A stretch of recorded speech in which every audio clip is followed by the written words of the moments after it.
Este viernes se cumplen 87 años del bombardeo de Guernica, que fue uno de los episodios más nefastos y más tristes de la Guerra Civil Española. Hoy sabemos que el bombardeo de Guernica fue responsabilidad de los golpistas y que la aviación italiana y alemana lanzaron bombas sobre el pueblo vizcaíno, pero en su momento Franco y los suyos negaron su responsabilidad en el bombardeo y acusaron al gobierno vasco y al bando republicano de haber incendiado Guernica. En el 87 aniversario del bombardeo de Guernica, quiero exponer las mentiras franquistas sobre este criminal suceso histórico y demostrar el terror que desplegaron los golpistas durante la guerra civil. Vamos con el vídeo, esto es Red Planeta, comenzamos.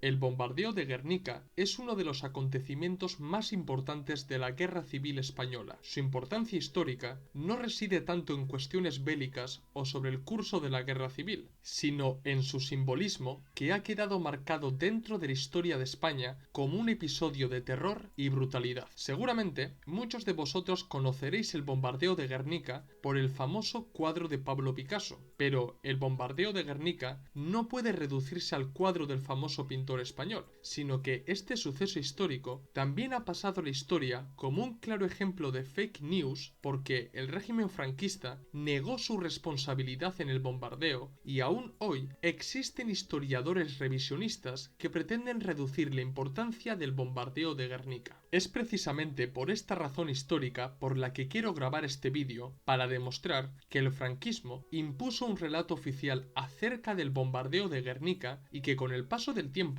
se ha demostrado que ese relato fue una gran mentira del régimen de Franco. Así que, para empezar a exponer y a desmontar las mentiras franquistas sobre el bombardeo de Guernica, lo primero es hablar sobre el contexto histórico en el que se dio el bombardeo. El 18 de julio de 1936, los militares desleales a la Segunda República decidieron complotar contra el gobierno republicano del Frente Popular e iniciaron un golpe de Estado. Lejos de tomar el poder, el golpe de Estado resultó ser un fiasco, porque no cumplió con el cometido que se fijaron los golpistas y comenzó una cruenta guerra civil en el país. Si bien el golpe de Estado no consiguió derrocar el poder republicano en toda España, para finales de julio los golpistas consiguieron controlar una parte del país como el norte de África, Galicia, la actual Castilla y León, una parte de Extremadura, otra gran parte de Aragón y Andalucía, Navarra, Álava, Mallorca y las Islas Canarias. Pronto, los golpistas pusieron sus ojos en el norte de España e hicieron los preparativos necesarios para abrir el frente del norte y tomar los territorios aún controlados por la República, que eran Asturias, Cantabria y Euskadi, que pocos días después del estallido de la Guerra Civil fue controlado por el recién establecido gobierno vasco. La importancia de controlar el norte, y concretamente Euskadi, tenía una doble importancia. Por un lado, estratégica debido a la industria vasca y por otro lado, simbólica por la existencia del nacionalismo vasco que consiguió que la Segunda República permitiera el establecimiento del gobierno vasco. Guipúzcoa cayó en 1936 y durante la campaña de Guipúzcoa, el bando golpista, ayudado por la Legión Cóndor alemana, empezaron a bombardear distintas ciudades como es el caso de Bilbo y Santurce. Tomado Guipúzcoa, el avance hacia el oeste, es decir, hacia Vizcaya, era inevitable y el ejército del norte del bando golpista avanzó hacia el oeste dispuesto a controlar lo que quedaba del norte de España. Los republicanos y el gobierno vasco crearon el famoso cinturón de hierro para defenderse de los golpistas, pero esta defensa no pudo hacer mucho contra las brutales embestidas de los golpistas. El 31 de marzo de 1937, el general golpista Mola lanzó la ofensiva final para hacerse con Vizcaya y ese mismo día la aviación italiana bombardeó Durango, siendo el preludio de lo que iba a pasar un mes después en Guernica. A pesar de que los golpistas pensaron que tomarían Vizcaya en unas semanas, la verdad es que la conquista de esta provincia vasca les costó más tiempo y actuaron con brutalidad, como fue el caso del bombardeo de Durango y de Guernica. Para mediados de abril, los combatientes republicanos y vascos que se retiraban pasaban por Guernica para llegar al cinturón de hierro de Bilbo. Así pues, para finales de abril, los golpistas debían tomar una decisión respecto a Guernica, porque Aparte de la llegada de combatientes al pueblo para marchar a la capital vizcaína, Guernica era una importante villa histórica para los vascos en el que se encuentra el árbol de Guernica, símbolo de los fueros de Vizcaya y de las libertades vasco-vizcaínas. Un ataque sobre la villa impediría la llegada a Bilbo de los combatientes que se estaban retirando y, sobre todo, sería un ataque al nacionalismo vasco. De esta manera, el 26 de abril de 1937, sobre las 4 de la tarde, llegaron los primeros aviones a Guernica, concretamente un Dornier Do-17 alemán y 3 Savoia S-79 italianos sobrevolaron la villa y lanzaron las primeras bombas que alcanzaron varias casas, la iglesia de San Juan, la estación de ferrocarril y los alrededores del puente Rentería. Al principio, los bombardeos parecían que tenían un objetivo estratégico, que era bombardear el puente y la estación de ferrocarril para impedir que los combatientes republicanos pudieran emprender la marcha a Bilbo, pero durante el día quedó claro que el objetivo de los golpistas iba mucho más allá y querían que el terror dominara Vizcaya. 2 horas más tarde se volvió a repetir la escena y más aviones enemigos sobrevolaron la villa, pero esta vez los aviones arrojaron bombas explosivas e incendiarias, lo que evidencia que el objetivo era matar civiles y causar terror entre la población. Los últimos aviones que pasaron por Guernica no eran bombarderos, sino cazas alemanes e italianos que ametrallaron a todos los civiles que pudieron alcanzar, tanto dentro de la villa como en los alrededores. Según el Museo de la Paz de Guernica, se arrojaron un total de 31 toneladas de bombas, el 85,22% de los edificios fueron totalmente destruidos, las bombas incendiarias crearon un incendio que duró hasta el día siguiente y en su momento el gobierno vasco registró 1.654 víctimas mortales. 2 días después, los golpistas entraron en Guernica tomando el control de la villa. Aparte de las tropas españolas sublevadas, también entraron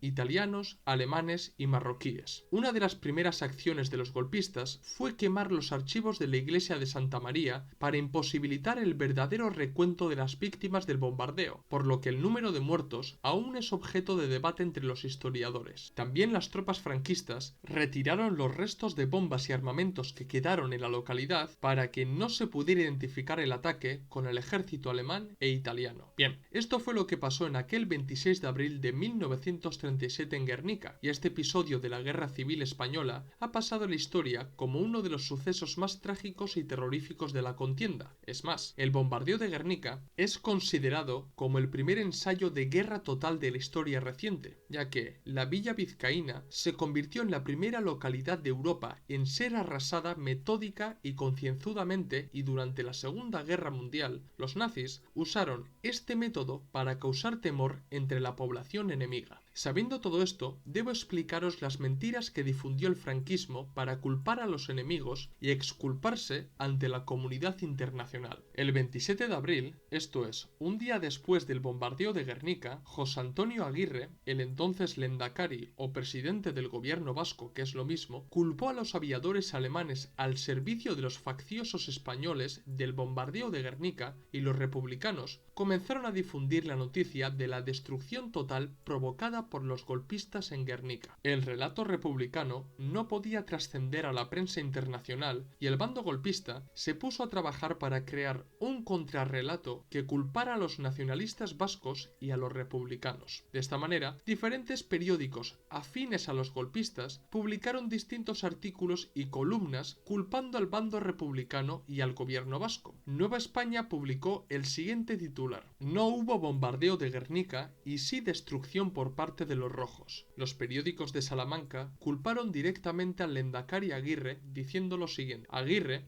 ha incendiado Guernica achacándole a las tropas nacionales tan infame acción. El ABC de Sevilla, que servía a los intereses golpistas, culpa a los separatistas. El Heraldo de Aragón llegó incluso a negar que hubiera aviación alemana e italiana en España, y una de las publicaciones más famosas es la del Diario de Burgos, en el que echaron la culpa a las hordas rojas al servicio de Aguirre y a los mineros asturianos. En general, toda la prensa afín a los golpistas presenta dos patrones que dieron cuerpo a la mentira. Por un lado, no hubo bombardeo de Guernica y, por otro lado, la villa fue incendiada por los rojos. La mentira que construyeron los franquistas duró casi 40 años y, al menos en España, fue la versión oficial sobre lo que pasó en Guernica hasta el fallecimiento de Franco. Aunque la prensa internacional ya había publicado información que desmentía el relato franquista, en España el relato no salió a la luz hasta la muerte del dictador. ¿Cuál era la información original que desmontaba el relato franquista? Para desgracia de Franco y los suyos, George Stern, corresponsal británico del New York Times, escribió un artículo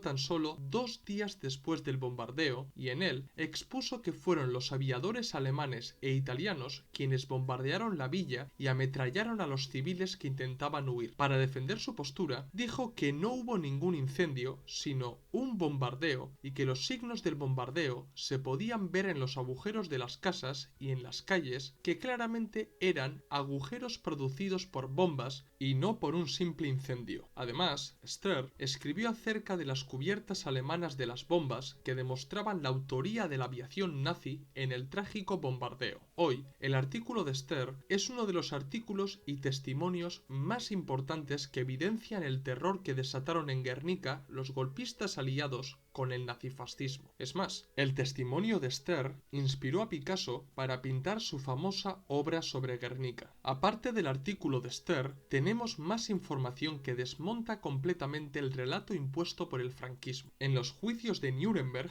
Hermann Göring aceptó que para los nazis la guerra civil española fue una oportunidad para poner a prueba sus fuerzas, incluyendo el poderío de la aviación alemana. Es más, respecto a Guernica, Göring dijo lo siguiente: en efecto, fue una especie de blanco de prueba para la Luftwaffe. Es lamentable, pero no podíamos obrar de otra forma. En aquel momento, estas experiencias no podían efectuarse en otro lugar. El testimonio de Göring es una buena prueba de que la aviación alemana había estado detrás del bombardeo y que no fue un incendio provocado por los rojos y los nacionalistas vascos como lo defendió el régimen franquista. En 1949, la revista Ejército publicó un testimonio de un jefe militar franquista que participó en la toma de Guernica. En dicho artículo, el militar franquista admitió los distintos bombardeos que realizaron sus aliados alemanes e italianos sobre distintos pueblos de Vizcaya y entre ellos Guernica. En 1997, el entonces presidente de Alemania, Roman Herzog, envió un comunicado al embajador alemán en España para que transmitiera a las autoridades españolas las disculpas del gobierno alemán por la participación de pilotos alemanes en el bombardeo de Guernica. Todas estas pruebas que tenemos hoy desmontan completamente el relato franquista de que fueron los republicanos y el gobierno vasco